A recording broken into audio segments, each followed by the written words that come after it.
안녕하십니까, 고행강사 최창입니다. 자, 오늘은 갈래복합 10강 두 편 있죠. 곽재구의 사평역에서와 그 뒤에 사평역이라는 소설, 임철의 사평역이라는 소설까지 해서 모두 두 편 한번 나가보도록 하겠습니다. 이 곽재구의 사평역에서라는 시는 이미 2014학년도 수능에 나왔어요.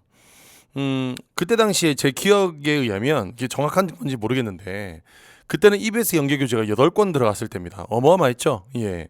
그 중에서 이제 여름 방학 때쯤 나오는 국어 N제 300제라는 교재에서 300제였나 330제였나 예, 하여튼 어쨌든 그 교재에 지금 임철우의 사평역이라는 소설이 EBS 교재에 수록이 돼 있었고요. 그리고 보기에 지금 여러분이 보시는 이 사평역에서 한 시가 있는데 그때는 보기에 있는 이 시가 수능에 연계가 됐어요. 그 당시에 제가 여기는 이 시도 충분히 연계될 수 있다. 정규 수업 시간에 그렇게 아이들에게 설명했던 기억이 납니다. 어쨌든 그래서 이제 수능이 한번 나왔고요. 그 다음에 곽재구 시는 이하고 상관없이 두 번이나 수능에 더 나왔는데 한 번이 2005년 수능에 2005학년도 수능에 은행나무라는 요 시가 수능에 나왔고요. 그 다음에 2012학년도 수능에 구두 한 켤레의 시라는 시가 또 마찬가지로 수능에 수록됐습니다.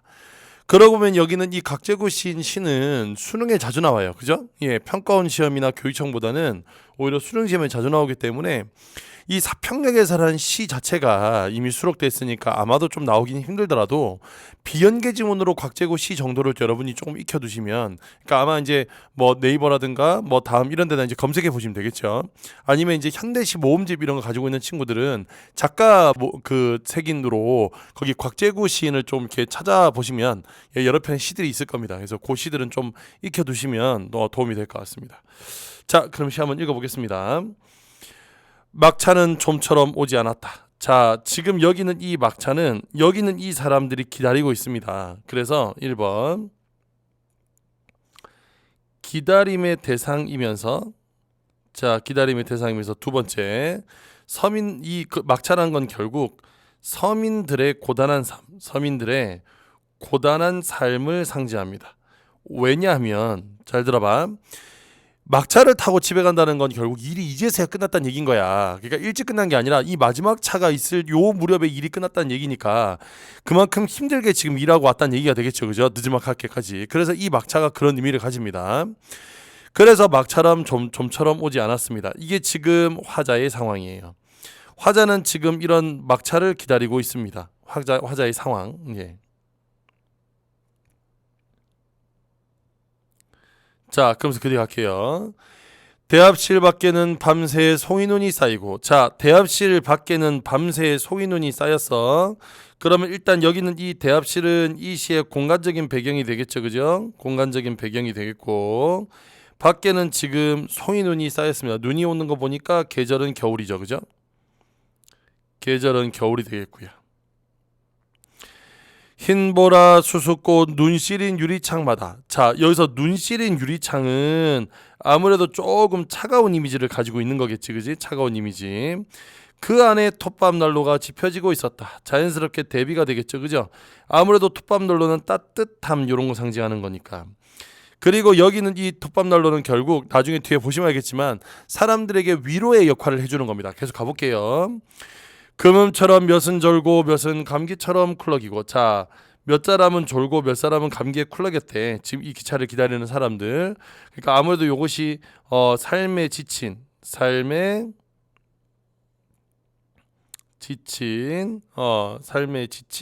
서민들의 모습을 상징하겠지. 서민들의 모습 상징하겠죠. 자, 그다음 이어갑니다. 그리웠던 순간들을 생각하며 나는 한 줌의 톱밥을 불빛 속에 던져주었다. 자, 한 줌의 톱밥을 불빛 속에 던져주었대. 그러면 아무래도 한 줌의 톱밥이란 건 여기는 이 톱밥 나루를 더욱더 따뜻하게 만들어주는 존재이니까 그런 사람들에 대한 자신의 어떤 연민,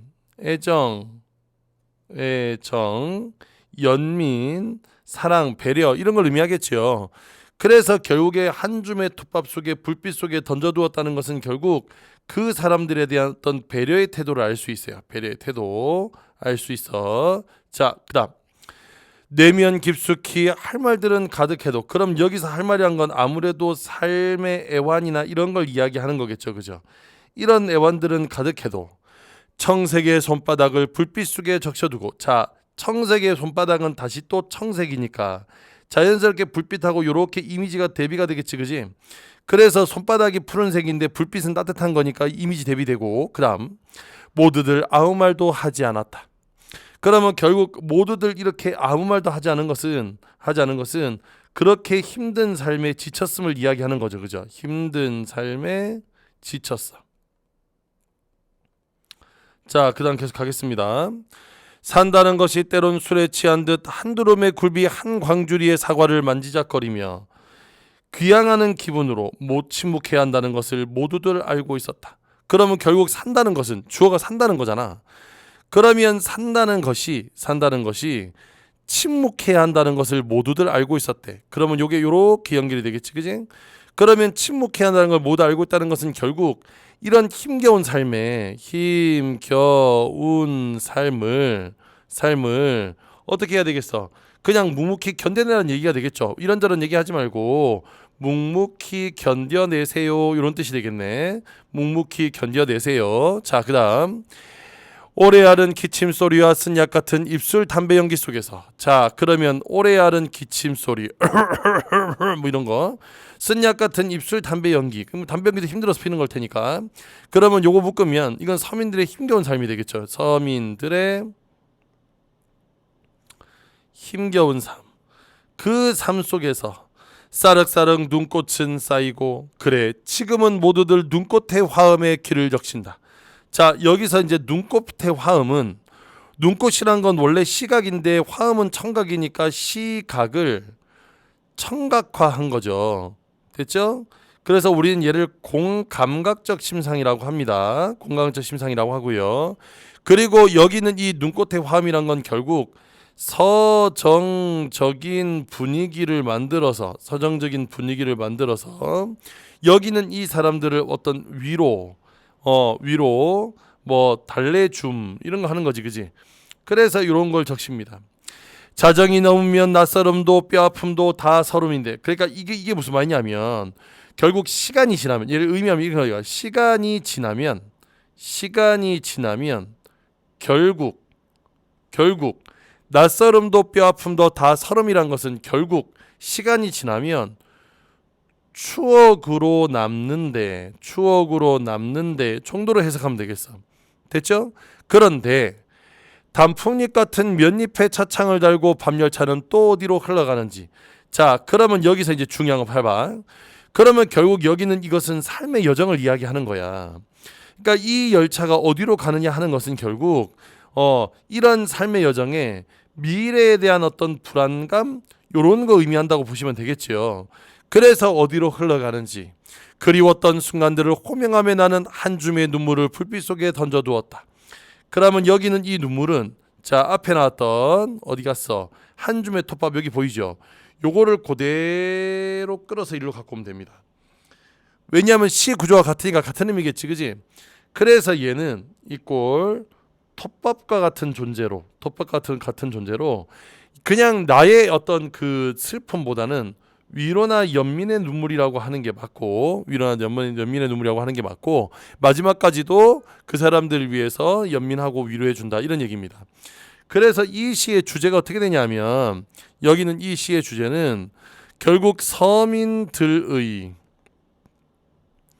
삶의 애환에 대한 연민과 위로가 지금 여기 있는 이 시의 주제가 되겠고요. 그 다음에 여기는 이 시의 주제 포인트 첫 번째,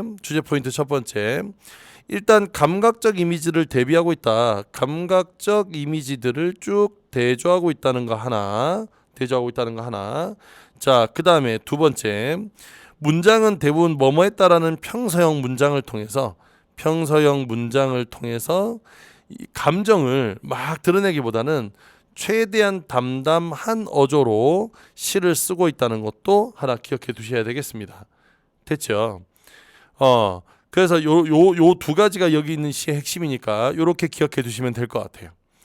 자, 그러면 이제 요걸 이어가지고 그 뒤에 임철우의 사평역이라는 소설을 한번 가볼 건데, 그러니까 여기는 이 사평역이라는 소설은 위에 있는 지금 이 사평역에서란 시, 여기는 이 사평역에서라는 시를 시를 요거를 바탕으로 창작을 한 겁니다. 그래서 내용은 앞에 나왔던 시 내용과 거의 흡사한데 소설적 장치들을 조금 더 집어넣은 형태로 소설을 만들었어요. 그래서 특별하게 주인공 없고요. 여기 나온 인물들의 어떤 삶의 애환, 아까 이제 얘기했으니까 그런 것들 위주로 이렇게 전개되고 있다고 보시면 될 것 같아요. 여기는 이 임철우라는 작가도 수능 시험에 이미 2번이나 나왔습니다. 그러니까 모의평가에 2011학년도 6월 하고 그 다음에 2018학년도 9월 2번 나왔는데, 둘 다 뭐가 나왔냐면 뭐가 냐면 사평역이 아니라 눈이 오면이라는 소설로 출제가 됐습니다. 그래서 눈이 오면이라는 소설이 2번 나왔는데, 이제 오히려 지금 이번 판은 이제 사평역에서라는 시보다는 이 사평역이라는 소설이 나올 가능성이 크죠. 그러니까 이미 모의평가에 2번 나왔던 작가고 이 사평역이라는 시도 수능에서 다뤄졌던 작품이고 그걸 바탕으로 창작한 소설이니 이제 소설 장치적인 측면에서 물어볼 것들도 좀 있고, 그러니까 충분히 수능 시험에 나올 수 있습니다. 그래서 오히려 가보다는 나이는 소설이 더 중요하다. 요거 기억하시면서 이 소설 한번 읽어보도록 하겠습니다. 조금 있으려니 문이 열리며 역장이 바게스를 들고 나타난다. 자, 역장입니다. 이 역장은 이제 여기에 있는 사람인데, 여기 이 역장이 지금 시에 있는 화자, 그 시의 화자와 대응되는 사람이에요. 즉 다시 말하면 이곳에 모여 있는 사람에게 위로와 연민의 태도를 가지고 있는 사람이야. 위로와 연민의 태도를 가지고 있는 사람이라서 여기는 역장이 여기는 이 시의 위에 나왔던 시의 화자하고 가장 닮아 있는 사람이다. 이렇게 생각하고 가시면 될 것 같아요. 자, 바게스를 들고 나타난다. 바게스는 양동이죠. 옛날에 이렇게 바게스라고 불렀습니다. 바게 속에 톱밥이 가득 들어 있었다. 추에 고생하십니다요. 농부는 얼른 인사를 차린다. 자, 인물들은 많이 나와요. 주인공은 없어요. 누구누구 나오나 확인만 하면 돼요. 농부가 얼른 인사를 차린다. 그에겐 제복 입은 사람은 무조건 존경의 대상이 된다. 여기서 제복은 당연히 역장 얘기하는 거죠, 그죠? 그래서 그에겐 제복을 입은 사람이 무조건 존경이 대상한다는 이 말을 통해서 여기는 이 농부의, 자, 이건 농부의 생각이니까 농부의 순박한 성격 알 수 있습니다. 자, 그다음 갑니다. 멀려. 그나저나 이거 죄송합니다. 기차가 자꾸 늦어지는군요. 자, 기차가 자꾸 늦어진데 막차가 자꾸 늦어진다는 거야. 이유는 뭐냐면 폭설 때문입니다. 지금 눈이 엄청 많이 내렸거든. 그래서 폭설 때문에 차가 안 오고 있어요.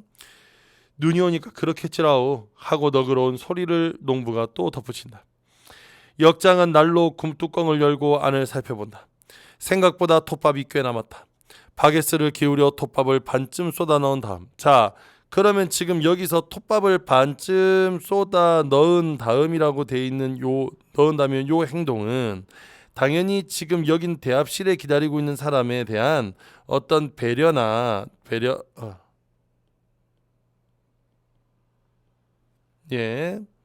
여기는 이 사람들에 대한 어떤 배려나 아니면 여기는 이 사람들을 위로해주는 행동이라고 하겠죠. 자, 그래서 바게스는 다시 바닥에 내려놓는다.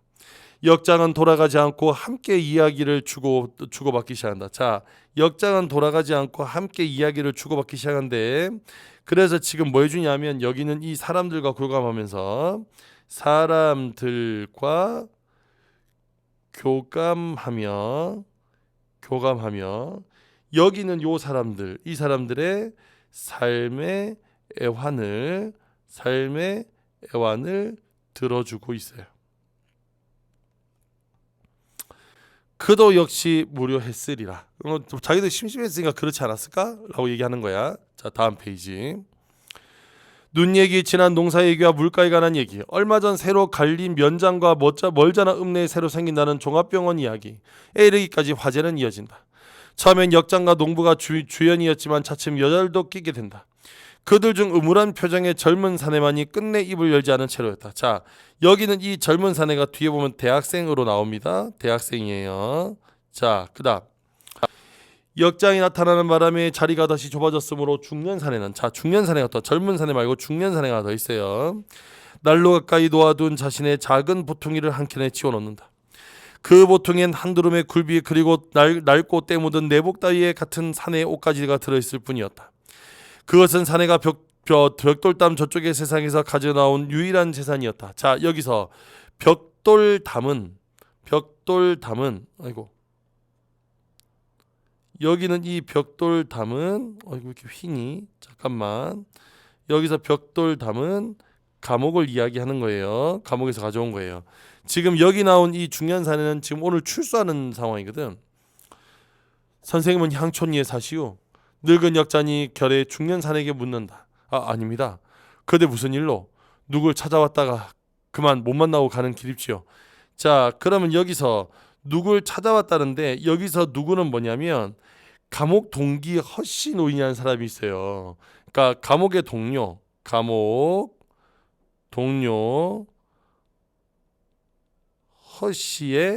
허씨의 노모입니다. 늙은 엄마. 근데 그 사람을 만나지 못했습니다. 그만 못 만나고 가는 길입시오 그랬어요. 여기서 못 만나는 이유는 여기는 이 노모 사망했습니다. 죽었습니다. 알겠죠? 누굴 찾아왔는데요. 어디 말씀해 보거려. 이 근처 30리 안팎에 있는 동네라면 내가 얼추 다 아니까요. 허허. 아닙니다. 제가 주소를 잘못 알았나 봅니다. 자 그러면 아닙니다. 제가 주소를 잘못 알았나 봅니다는 거짓말. 이건 결국에 뭐냐면 자신의 정체를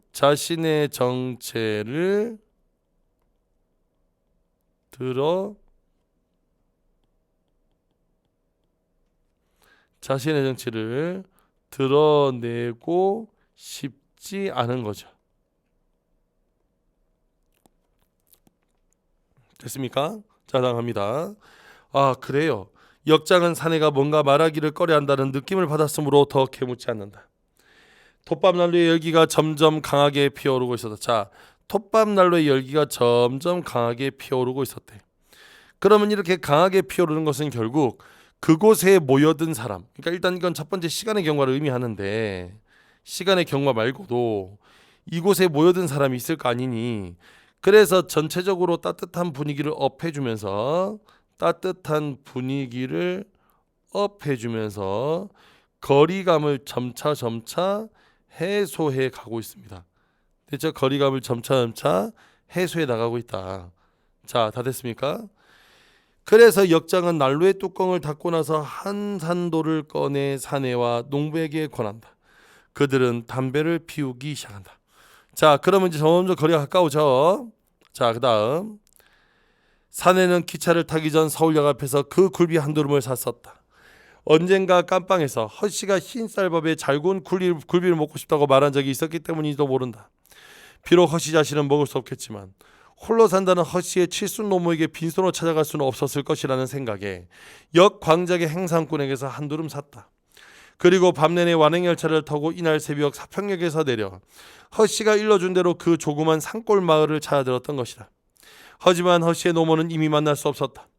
죽어 묻힌 지가 5년도 넘었다고 했다. 노모가 죽은 이듬해 허씨의 형도 식소를 데리고 훌훌 마을을 떴고 그들의 소식은 영영 끊어졌다는 것이었다. 자, 그러면 잘 생각해봐. 여기서부터 여기까지는 지금 앞서서 있던 사건을 뭐 해줬니? 요약적으로 제시해줬죠, 그죠? 그래서 본인이 왜 지금 이곳에 왔는지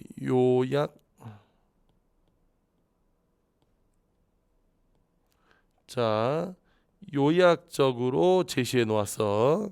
자기들이 온 이유, 만나고 싶은 사람, 그런 사람이 있다는데 이제 그 만나고 싶은 허씨를 만나지 못했어요. 그래서 결국에는 이곳을 떠나와서 다시 원래 있던 곳으로 돌아가려 합니다. 그래서 다시 기차역 나온 거예요. 그 말을 전해들은 순간 사내는 사지의 힘이 일시에 빠져나간 듯한 허탈감을 맛보았다. 어느덧 초로에 접어든 허씨의 쓸쓸한 모습이 눈앞에 선이 떠올랐다. 노모의 죽음조차도 모르고 비좁은 벽돌담 안에 갇힌 채 다만 다른 사람들의 거실 따름인 그 숱한 계절들을 맞고 보내다가 어느 날인가는 푸른을 쌓여 죽음을 맞이해야 할 늙고 병든 무기수의 얼굴이 사내의 발길을 차마 돌릴 수 없도록 만드는 거였다. 그러니까 여기 지금 보시면 이런 거야. 지금 여기서 노모가 죽었는지도 몰라. 그래서 노모의 죽음조차도 모르는 비좁은 벽돌담 안에 갇힌 채 다만 다른 사람의 거실 따르면 그 숱한 계열들을 맛보다가 어느 날인가 푸른 옷에 쌓여서 죽음을 맞이해야 될 늙고 병든 무기수의 얼굴이 여기를 차마 떠날 수 없도록 만드는 거였대. 그러면 여기 나오는 이 무기수란 건, 여기 나온 무기수란 건 허씨를 이야기하는 거고, 결국 거기는 그 허씨는 뭐 한다고, 이렇게 허씨의 얼굴에 아른거려서 가지 못한다는 것은, 자, 가지 못한다는 것은 잘 들어봐. 그만큼 허씨에 대한 연민, 허씨에 대한 연민이 강하고요. 됐죠? 자, 허씨에 대한 연민이 강하고요. 이걸 통해서 여기는 이 중년 사내가 매우 따뜻한 성격을 가지고 있음을 우리는 알 수 있습니다. 다 됐습니까? 자, 다음 갈게요. 등 뒤에 돌고 돌아서니 사내는 그 마을이 바로 자기의 고향인 듯한 느낌이 들었다. 그의 고향은 본디 이북이었지만 피난통에 가족과 헤어져 집도 부모도 없이 떠돌아다니며 커왔던 것이다. 그러면 이 말은 뭐냐면 여기서 이 중년 사내의 처지, 정확히 말하면 어떤 상황인지를 보여주는데 지금 여기는 이 상황만 보자면 결국 갈 곳이 없어요. 왜 하필 제가 여기다 적었을까요? 예, 적을 때도 많은데요. 그래서 갈 곳이 없어. 그래서 갈 곳이 없어요. 그래서 갈 곳이 없다니까 지금 얘는 방황의 처지가 되겠네요. 그죠? 방황의 처지가 되겠네. 그 다음에 이어갈게. 짧은 순간 사람들은 모두 바깥의 어둠에 길을 모은다. 분명히 기적 소리다. 야, 오는구나. 저마다 눈빛을 비내며 그들은 서둘러 짐꾸러미를 찾아두고 플랫폼을 향해 종조른 걸음을 친다. 그러나 맨 앞장선 서울 여자가 유리문에 미쳐 닫기 전에 문이 드르게 열리며 역장이 나타났다. 자, 여기 서울 여자 하나 있어. 그대로 계십시오. 저건 특급 열차입니다. 그렇게 말하고 역장은 문을 다시 닫더니 플랫폼으로 빠져 사라진다. 참 그러고 보니 저건 하행선이구나. 대합선 안에 사람들은 일시에 맥이 빠진다. 왠지 알겠죠? 그러니까 지금 여기에 이거 하행선의 이 기차를 보고 일시에 맥이 빠집니다. 당연히 완행열차가 올 거라고 생각했는데 자신이 타고자 하는 그 열차가 온다고 생각했는데 특급 열차 지나가니까 일단 우리 열차는 아직 안 왔던 허무감, 실망감 이런 게 있겠죠. 그죠? 허무감, 실망감 이런 게 있을 수 있어요. 자, 그럼 좀 더 가보겠습니다. 이번에도 특급이야. 뚱뚱이는 짜증스레 내뱉었고 아낙네들은 욕지거리를 섞어가며 툴툴댔으며 노인은 더 심하게 기침을 콜록콜록거렸고 농부는 이번에 늙은이의 가슴을 쓸어줄 생각을 하지 못했다. 중년 사내와 청년도 말없이 난로가로 되돌아갔고 맨 뒤에는 몇 발짝 따라 나왔던 미친 여자는 쭈뼛쭈뼛 눈치를 살피며 도로 의자 위에 엉덩이를 주저앉힌다. 자, 그러면 지금 여기까지는 뭐하고 있냐면 자, 여기 앞에서부터 여기까지야. 자, 앞에서부터 앞에 여기는 이 두 줄부터 이렇게 이어서 여기까지입니다. 그러면 여기까지는 지금 뭐하고 있냐면 특급 열차가 지나가는 것 때문에 실망하는 사람들의 반응, 실망하는 사람들의 반응을 쭉 열거해 두었어요. 됐죠? 그래서 모든 사람들이 다 실망하고 있어. 그 사이에 열차는 쿵쾅거리며 플랫폼을 통과하고 있다. 저 차부의 불빛과 승객들의 미라 같은 영상이 꿈속에 보듯 현란한 흔적으로 반짝이다가 이내 사라져버리고 말았다. 자, 결국에 이 모든 것들이 다 이렇게 사라져버리고 맙니다. 그러면 이렇게 사라져버리고 만다는 것은 결국에 이게 우리 지금 여기 기다리고 있는 서민들의 삶과는 전혀 관계가 없음을 이야기하는 거죠. 그죠? 그래서 이것이 자, 잘 봐. 여기에 지금 특급 열차를 이렇게 지나가는 이 열차는 특급 열차가 되겠지. 그러면 여기는 이 특급 열차는 결국에 뭘 상징하냐면 풍요로운 삶. 아무래도 비싸니까 그죠. 게다가 여기 이렇게 지나가는데 이곳에 들리지도 않고 그냥 지나가요. 쫙. 그래서 이런 삶의 애환이 있는 곳은 들리지 않겠다. 그러다 보니까 당연히 여기는 이 특급 열차는 풍요로운 삶을 상징하게 되고요. 그러한 풍요로운 삶을 이렇게 바라보고 있다는 것은 결국 그러한 풍요로운 삶에 뭐가 할 수 없다? 다가갈 수 없어. 다가갈 수 없음. 풍요로운 삶에 다가갈 수 없음을 이야기합니다. 서민들은 그럴 수가 없죠. 그래서 이 사위는 사방이야. 네 방향으로 아까처럼 다시금 고요해졌고 창밖으로 칠흑의 어둠이 잽싸게 제자리를 찾아 들어온다. 열차가 사라진 어둠 저편에 늙은 역장의 손전등의 불빛이 휘적휘적 걸어오고 있는 게 보인다. 모든 것이 아까와 똑같이 반복되고 있는 것이다. 그러면 이 말은 무슨 말이냐면, 이 말은 결국 서민들의 삶의 행복은, 자, 요걸 빼서 서민들의 삶의 행복은 서민들의 삶의 행복입니다. 그런 것들은 결국에 쉽사리 찾아오지 않는다. 쉽사리 찾아오지 않는다는 것을 이렇게 보여준다고 보시면 되겠어. 그래서 아무런 변화가 없어요. 모든 것이 아까와 똑같이 반복되고 있는 거예요. 자, 이때 이 대학생이 아까 젊은 남자야.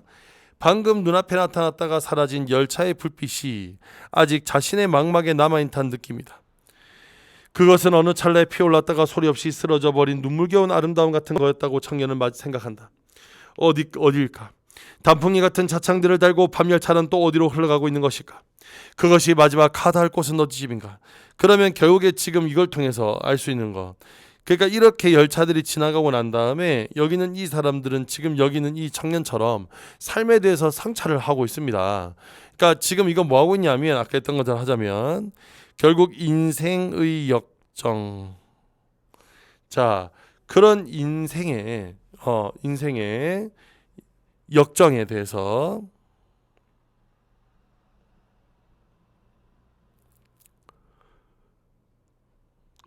인생의 역정에 대해서 생각해 본 게 된 거죠.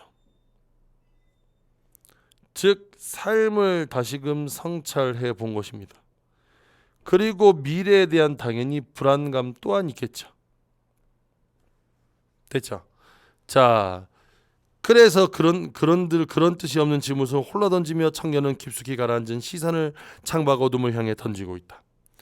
사람들은 누구나 입을 열지 않는다. 대합 실벽에 붙은 시계가 도착 시간을 1시간 반이나 넘긴 채 꾸준히 째깍거리고 있었지만 누구 하나 눈여겨보는 사람은 없다. 창밖에 사릉사릉 종이 눈이 쌓여가고 유리창마다 흰 모래빛 성에가 톱밥난로의 불빛을 은은하게 되비춰주고 있을 뿐이었다. 사람들은 약속이나 한 듯 말을 잊었다. 자, 사람들은 약속이나 하듯 말을 잊었다는 것은, 자, 여기는 이 장면부터 뭐가 시작됐냐? 결국에 각자의 삶을 성찰해 보는 거야. 됐죠? 각자의 삶을 성찰해 보는 거야. 어쩌면 그들은 열차를 기다리고 있는 사실조차 망각하고 있는 건지도 모른다. 중년사는 담배를 입에 문 채 성냥불을 댕기려다 말고 멍하니 난로 불빛을 들여다보고 있었다. 노인을 안고 있는 농부도 대학생도 쭈그란진 안악내도 서울대라도 머플러 쓴 춘심이도 저마다 손바닥을 불빛 속에 두고 망연한 시선을 난로 위에 모은 채 모두들 아무 말도 하지 않았다. 이거 지금 이런 걸 불멍이라고 하지. 불멍 때리고 있죠, 이 사람들. 자, 계속 가볼게. 저마치 홀로 떨어져 앉아있는 미친 여자도 지금은 석고상으로 고요히 정지해 있다. 이따금 노인의 기침 소리가 났고 난로 속에서 톱밥이 톡톡 튀어올랐다. 흐유, 산다는 게 대체 무엇인가인지 이해됐죠? 이걸로 마무리합니다. 그래서 이건 결국 첫 번째, 고단한 삶을 강조하고 있고요. 됐죠? 고단한 삶을 강조하고 있고요. 그다음 두 번째, 삶의 의미를 돌아봅니다.